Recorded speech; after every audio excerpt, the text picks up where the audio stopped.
ಅಮಿತ್ ಶಾ ಬರಲಿ, ನರೇಂದ್ರ ಮೋದಿ ಅವರು ಯಾರು ಬರಲಿ, ಅಥವಾ ನಡ್ಡಾ ಬರಲಿ, ಯಾರು ಬಂದರೂ ಕೂಡ ಅವರು ಈಗ ಅಮಿತ್ ಶಾ ಅವರು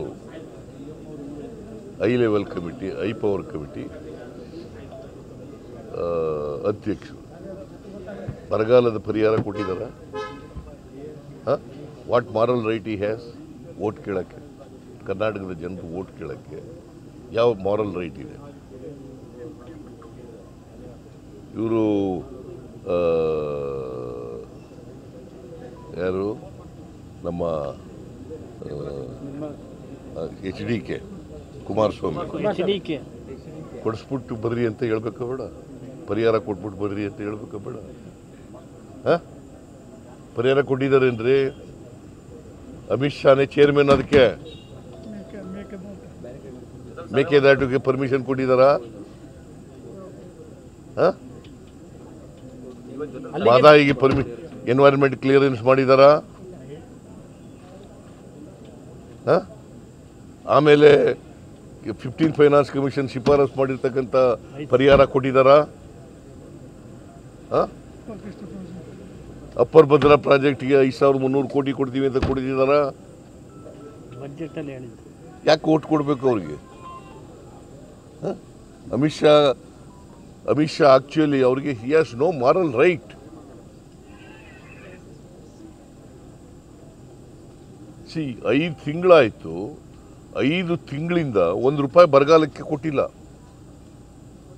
ವಿಲ್ ಯು ಅಗ್ರಿ?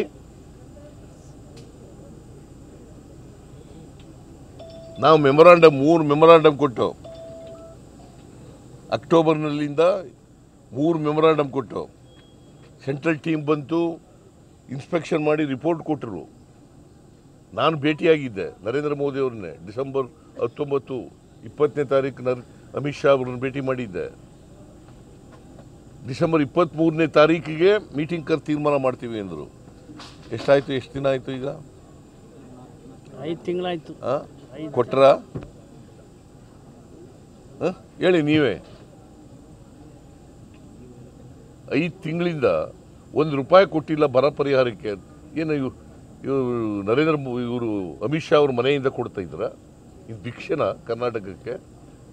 ನಮ್ಮ ದುಡ್ಡು, ನಮ್ಮ ತೆರಿಗೆ ಹಣ.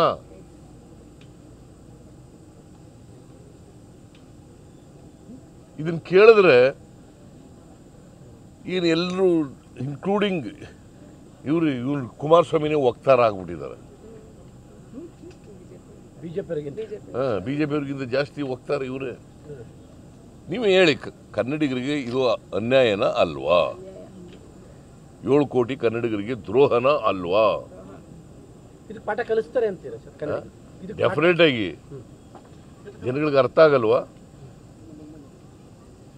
ಅರ್ಥ ಆಗುತ್ತೋ ಇಲ್ಲ? ನಿಮ್ಗೆ ಅರ್ಥ ಆಗಬೇಕು ಮೊದಲು, ಆಮೇಲೆ ಜನಗಳಿಗೆ ಅರ್ಥ ಆಗುತ್ತೆ. ಬೆಂಗಳೂರಿನಿಂದ ಮಂಗಳೂರುವರೆಗೆ, ಬೀದರ್ನಿಂದ ಚಾಮರಾಜನಗರದವರೆಗೆ ನಿಮ್ಮ ಸುದ್ದಿ ನಿಮ್ಮದೇ ಭಾಷೆಯಲ್ಲಿ. ಕರ್ನಾಟಕ ತಕ್.